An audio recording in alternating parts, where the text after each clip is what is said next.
If you are brand new to web design and brand new to Dreamweaver, you are probably eager to open it up and get started. However, before we start using Dreamweaver, it's important to go over some of the more fundamental concepts and best practices of web design. That way, you ensure that you're using Dreamweaver correctly and that you understand why Dreamweaver operates the way it does when building websites. The first concept I want to discuss is basic site structure.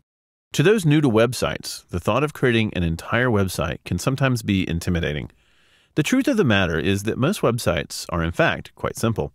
Websites, at their core, are merely a collection of files and folders, just like any other project on your computer.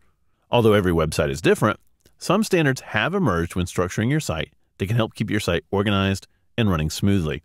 To create your website, you'll first need a folder on your hard drive to put it in.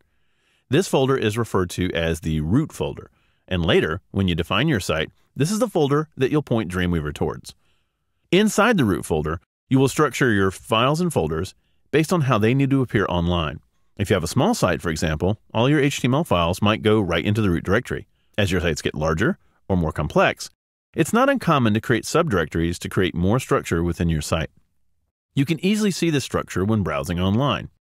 If we go to lynda.com, for example, and look at the About Us portion of the website, we can see that the URL is lynda.com/aboutus/mission.asp.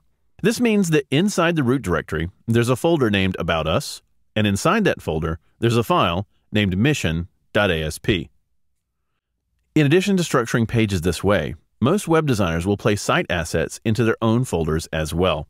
It's a good way to organize the site and make additional assets easier to find. Images, CSS, external scripts, videos, and other assets are routinely placed within their own folders. For our Groundswell site, our assets will also have an underscore placed in front of the folder name. This helps to move these asset folders to the top of any directory structure and makes it easier to identify them as assets rather than mistaking them for subdirectories.